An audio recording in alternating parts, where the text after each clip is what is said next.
En nombre del Padre, y del Hijo y del Espíritu Santo. Amén. Me acordé, el nombre de la mamá de Frank Permuy era Marta Teresita. Marta Teresita. Estaremos rezando por ella en el día de hoy. No cabe duda que una de las experiencias más importantes que lleva al hombre ignaciano son los ejercicios espirituales. Al final de cuentas es la experiencia más clave. Por eso en la agrupación se pone tanto énfasis en que el agrupado tiene el deber y la obligación de hacer los ejercicios espirituales anualmente, como forma parte de nuestra existencia como agrupado, porque si no nos convertimos en cualquier grupo, y no somos cualquier grupo, somos la Agrupación Católica Universitaria, y la intención del Padre Rey de Castro, como todos los padres que han trabajado aquí, era que tuvieran la experiencia de los ejercicios espirituales. Y no cabe duda que la experiencia de la Compañía de Jesús es que todas las obras de la Compañía de Jesús, sea parroquia, sea colegio, sea casa de retiro, sea congregación mariana, lo que sea, todos estén enraizados en los ejercicios espirituales. Importante, para tener la experiencia de Cristo, es lo que nos ofrece los ejercicios. Yo me acuerdo muy bien de muchos de los ejercicios espirituales que he hecho en mi vida, a lo largo de estos 27 años de camino como jesuita. Me acuerdo muy bien de muchos de los ejercicios espirituales, y hay ciertas cosas que no me acuerdo porque son 27 años, pero muchos sí me acuerdo. Quisiera contarles una experiencia que tuve en el año 2005, cuando estaba en la tercera probación y se me presentó la oportunidad por segunda vez de hacer los 30 días de ejercicios. Como ustedes saben, el jesuita en su formación tiene que hacer los ejercicios espirituales, 30 días de ejercicios en el noviciado. Este joven, Eric Couto, el antiguo alumno de Belén que entró en la compañía, en estas semanas se está preparando para los 30 días que será en noviembre. Pero también se presenta una segunda oportunidad, la obligación de hacer los 30 días cuando el jesuita, después de ordenado sacerdote, hace la tercera probación. ¿Qué es la tercera probación? Por si acaso no nos acordamos.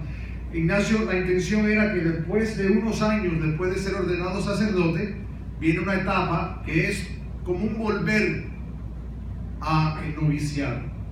El noviciado está hecho de dos probaciones. Una primera etapa que son unos 15 días como de introducción al noviciado, que es la primera aprobación. La segunda aprobación son los 2 años de noviciado, hasta que uno hace los votos. Y después la tercera aprobación viene hacia el final de la carrera formal dentro de la compañía. Y decimos formal porque en realidad uno no para de aprender y de crecer. Pero esta tercera aprobación, que normalmente dura entre 9 meses y 1 año, ocurre 2 o 3 años después de ser ordenado sacerdote. En el año 2005 a mí el provincial me pidió que fuera a hacer la tercera aprobación, y he mencionado, yo creo que antes, de que ese año yo me lo pasé en Chile. La tercera aprobación fue en Chile. Curioso, porque muy típico a lo que ha sido mi experiencia de formación en la compañía, yo pedí hacer la tercera aprobación en España, una idea muy bien discernida, pensando que me encantaría poder seguir los pasos del mismo Ignacio, porque la tercera aprobación es en Loyola. Y cuando se lo presenté al provincial, me dijo que estaba de acuerdo, muy buena idea, pero me mandó a Chile. Y me alegro mucho que me haya mandado a Chile, porque todo el mundo sabe que lo que verdaderamente hace la tercera aprobación es el instructor de tercera aprobación. En el caso mío, era un sacerdote colombiano que se llama el padre Álvaro Restrepo, que fue asistente del padre Pedro Arrupe para América Latina, y se había pasado varios años como instructor de tercera aprobación, y un santo en la tierra. En los ejercicios espirituales comenzamos las oraciones como siempre, son 30 días, y sabemos muy bien, porque todos aquí hemos hecho los ejercicios espirituales, que la intención de Ignacio es de crear un ambiente donde uno puede tener la experiencia de encontrarse con la persona de Jesús, para poder ordenar una vida que está desordenada. E Ignacio entendía que el mejor ejemplo de ser hombre es Jesús. Y para poder entender dónde está el desorden mío, lo que tengo que hacer es contemplar la vida del Señor para ver dónde la vida mía no encaja. Y tengo que cambiar esas cosas. Porque si Jesús dice que uno tiene que ser misericordioso y a mí me falta la misericordia, pues tengo un desorden que tengo que arreglar. Si Jesús, y la experiencia de Jesús es que siempre fue muy paciente con las personas, hasta con los más pecadores, y yo que soy impaciente, pues tengo un desorden, porque al comparar mi vida a la vida de Jesús tengo que ordenarla. Y la idea es tener la experiencia de Jesús para poder crecer en esa intimidad con la persona de Jesús y acercarme cada vez más a Jesús. Porque al final de cuentas la vocación mía, como la vocación de todos nosotros aquí, es la de seguir a Jesús, la de imitar a la persona de Jesús. Bien, pues llega el momento de la tercera semana de la tercera semana de los ejercicios espirituales. La tercera semana de los ejercicios espirituales es contemplar la pasión de Jesús, el sufrimiento, la traición, el dolor, las espinas, la flagelación, el cargar la cruz, el subir al Calvario, el de ser crucificado y el de morir. Esa es la tercera semana de los ejercicios espirituales. La experiencia de la pasión de Cristo. E Ignacio dice en los ejercicios espirituales que la gracia que el ejercitante debe de pedir en esta tercera semana es sentir el sufrimiento de Jesús. La experiencia de llorar lágrimas de tristeza, porque es el Jesús, mi Señor, el que dio su vida por mí, por culpa de mi pecado ha sufrido. Y sentir esa pasión de Jesús. Es lo que pide Ignacio de Loyola. Pues entonces esa fue mi petición. Comienza la tercera semana de los ejercicios espirituales y yo he tenido tremenda experiencia del principio y fundamento. Tremenda. Vaya, una consolación increíble. La semana de contemplar mi pecado fue para mí una experiencia extraordinaria. Yo sentía la presencia de Jesús, me daba una consolación, evaluando y viendo mis pecados, me consolaba esas contemplaciones y meditaciones. La segunda semana, que es la vida de Jesús, cada paso que tomaba Jesús me daba consolación. Cada milagro me daba consolación. Fueron una experiencia de 2 semanas y pico, que era consolación tras consolación. Y sabemos muy bien que la experiencia de los ejercicios espirituales es este intercambio entre consolaciones y desolaciones, porque Dios te habla, Jesús se comunica, dice Ignacio, tanto en la consolación como en la desolación, y tanto en la desolación como en la consolación, eso lo sabemos. Pues yo estaba muy entusiasmado con la oportunidad de contemplar esta pasión de Cristo, de que me salieran las lágrimas, conmovido por este sacrificio del Señor. Y comienza la tercera semana. Y yo me pongo a rezar y pedir la gracia. Señor, concédeme la gracia de sentir tu dolor, de sentir arrepentido, de poder experimentar esa pasión que tú pasaste para poder conocerte mejor y amarte mejor. Y aunque el primer día, creo que fue por el entusiasmo, me fue muy bien, me encontré que el segundo día de contemplación fue una experiencia horrible. Me entró una desolación que no tiene nombre. Yo me sentaba en la capilla a rezar y me pasaba 2 o 3 minutos tratando de enfocarme en un relato del Evangelio sobre la pasión y a la mente me salía volando para diferentes lugares. ¿Qué será lo que está pasando ahí en Miami? ¿Qué estará haciendo mi familia en este momento? Los Dolphins están jugando hoy. Me entraban todos esos pensamientos y me entraba como que completamente distraído, cosa que no me había pasado antes. Y estaba experimentando una desolación increíble. Yo rezaba y le pedía al Señor, Señor, ayúdame, dame la gracia de poder concentrarme y enfocarme, porque estamos rezando la pasión tuya, déjame poder concentrarme en esto, lo que me está diciendo el Evangelio sobre lo que pasó tu hijo. Dame esa gracia, Señor, para tener esas lágrimas. Y no me venía. Al contrario, me venía tremenda frustración. Me ponía bravo con Dios y conmigo mismo. Me iba a donde estaba el director, el instructor, y le tocaba la puerta. Le decía, Padre, me tienes que ayudar porque estoy en desolación. No me está viendo nada en la oración, estoy muy distraído, me iba bien hace una semana, ahora estoy horriblemente mal. Dice, bueno, tú sabes que la desolación es parte de la experiencia, ve y reza más. Y yo me iba a rezar. Y después pasaba el día, no había oración. Yo sentía que Dios ni estaba presente. Yo sentía que Dios me había dejado, que Dios ni estaba en Chile. Dios había cogido unas vacaciones de Chile y se había a otro lugar. Yo me sentía completamente solo. Y me ponía bravo y frustrado. Y volvía de nuevo al instructor y tocaba la puerta y decía, Padre, ayúdame aquí porque sinceramente la oración es horrible. Estoy distraído, no estoy rezando, estoy pensando en mil cosas. Me siento tentado en diferentes cosas. Ayúdame aquí porque, dame algo, una práctica, un ejercicio que me ayude a concentrarme. Dice, ¿tú estás siendo fiel a la oración? Y dice, sí, yo estoy fiel a la oración. Yo estoy yendo a la capilla, estoy sentado ahí esa hora. Me cuesta mucho trabajo porque me parece que son 3 horas en vez de 1 hora. Tú vuelves a la oración. Confía en el Señor. Y yo volví a la oración. Así me pasé 5 días. No sentía nada. Sentía un hueco por dentro increíble. Seco. La desolación. En el 6º día estaba yo tan frustrado. Estaba yo tan bravo con Dios que aprovechando estando solo en la capilla decidí acercarme al sagrario y ni me arrodillé, sino que levanté la mano y le dije al Señor a voz alta. Me aseguré que no había nadie. Y en voz alta le dije, es increíble pensar que se me está presentando una tremenda oportunidad de contemplar tu pasión y de tener la experiencia de tu gracia que me trae a las lágrimas, que lo que dice San Ignacio de Loyola, y tú te has cogido unas vacaciones. Es increíble que este momento tan apropiado y tú me has dejado solo. Es increíble que tú te has virado la espalda y no quieres saber de mí, y no sabes lo que tú estás tratando de hacer, pero estás equivocado. Yo le decía, Señor, estás metiendo la pata aquí, porque hay una oportunidad y tú no la estás aprovechando.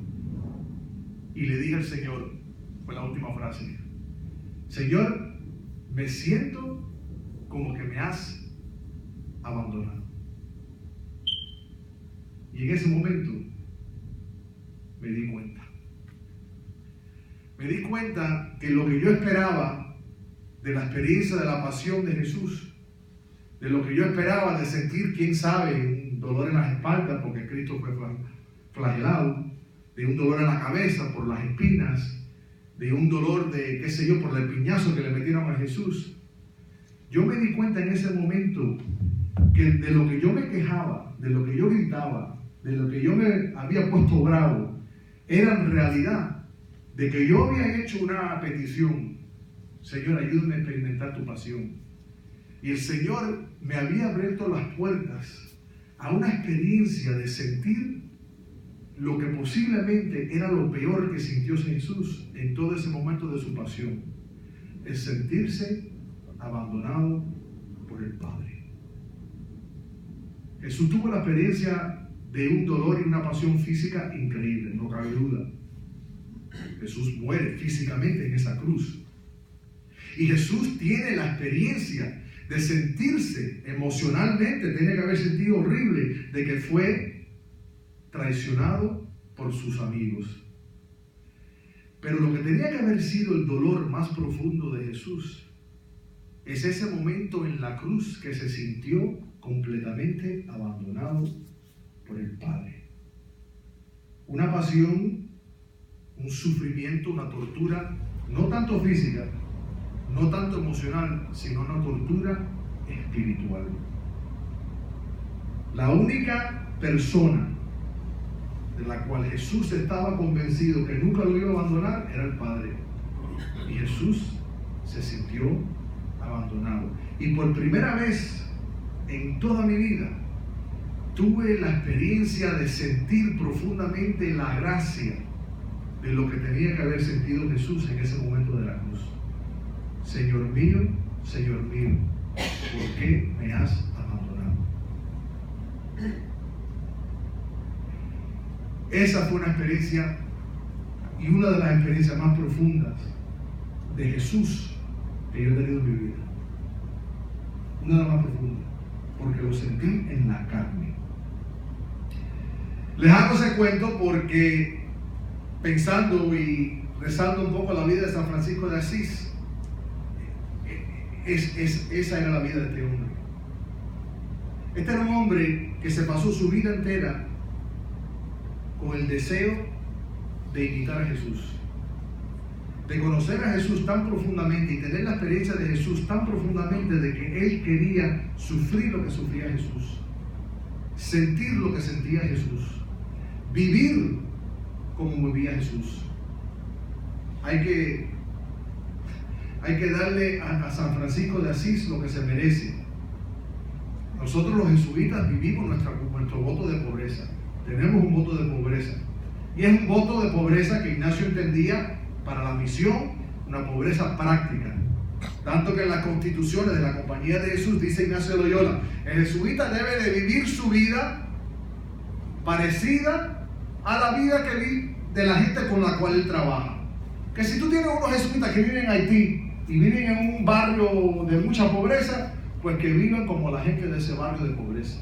Pero el jesuita también tiene que tener esa indiferencia a la riqueza o las cosas, de que si vive en una parroquia de gente que tiene algo de dinero, pues entonces que su vida refleja un poco esa situación, siendo siempre indiferente, porque si mañana te piden ir a Haití, tienes que ir a Haití. Si tú estás hoy en Miami y te mandan a Dajabón mañana, vete a Dajabón, donde no hay aire acondicionado.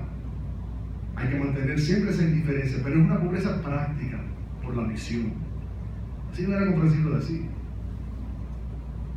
El voto de pobreza de San Francisco de Asís, muy parecido al voto de pobreza de la Madre Teresa y sus monjas, es una pobreza completa.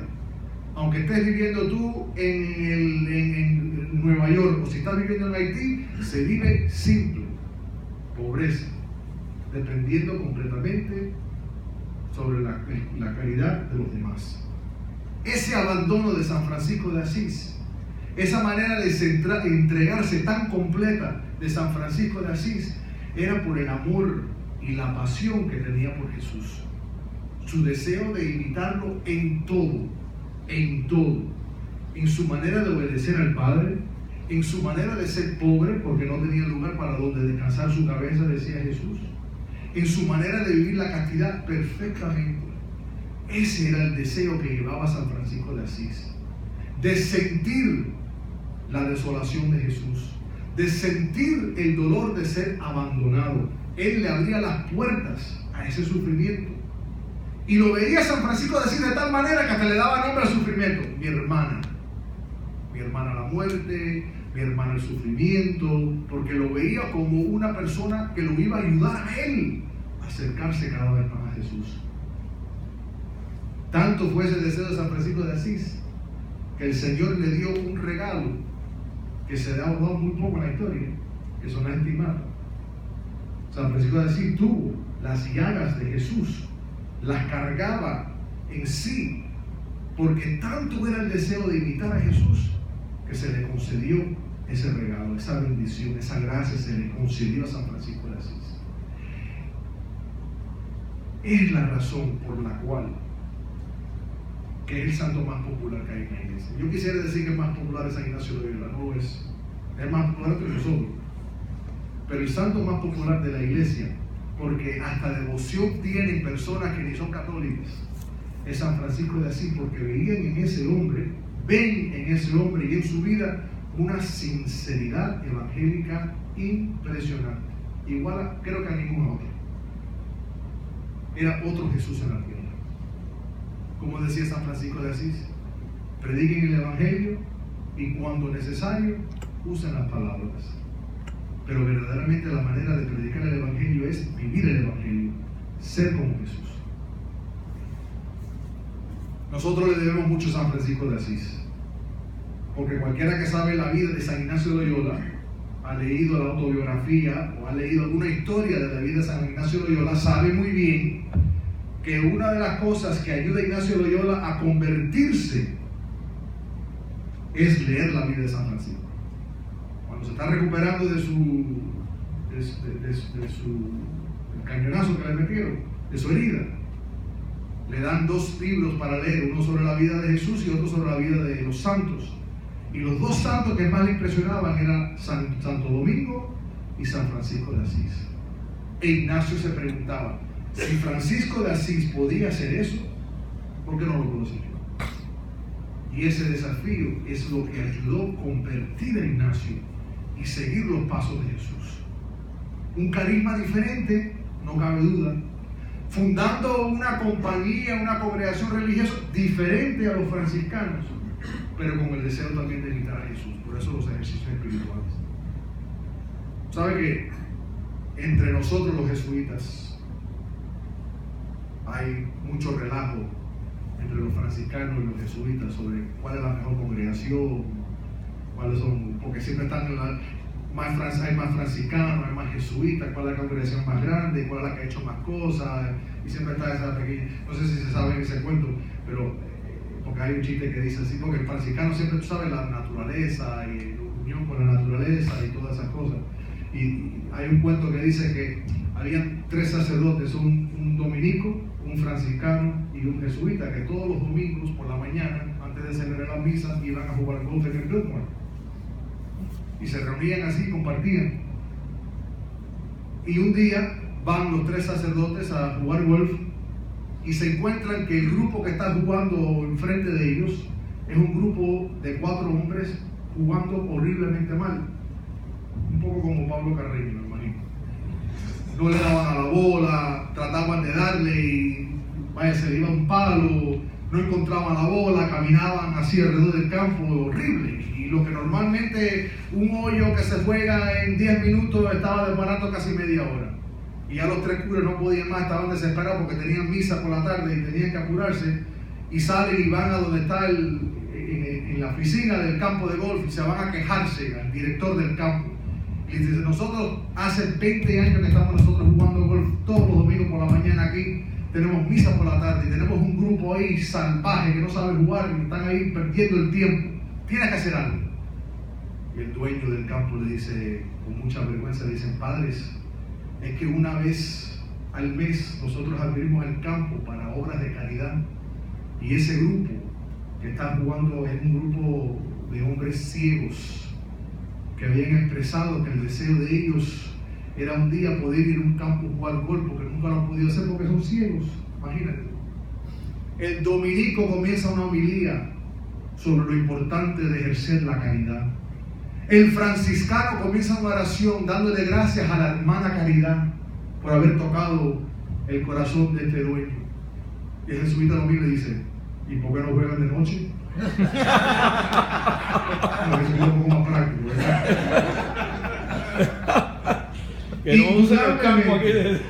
Indudablemente, por más que se pueda decir, indudablemente lo que San Francisco de Asís ha contribuido a la iglesia ha sido una cosa fenomenal, porque la vida que él vivió y la obra que él dejó, que son los franciscanos, y su espiritualidad ha tocado no solo a los miembros de nuestra iglesia, sino que ha tocado el mundo entero. ¿Qué testimonio dio el Papa Francisco cuando lo nombran Papa y lo eligen? El cardenal de Brasil, el amigo de él que estaba a su lado, que le da el abrazo para felicitarlo, le dice, no te olvides de los pobres. Y fue esa frase que inspiró al Papa a escoger el nombre Francisco. Claro, nosotros los jesuitas estábamos convencidos que era Francisco Javier. Pero no era Francisco Javier, era Francisco de Asís, el santo de los pobres, uno de los hijos preferidos de Jesús, y así mismo se puede decir, uno de los hijos preferidos de Jesús, al cual nosotros, como miembros de esta compañía de Jesús, le debemos mucho.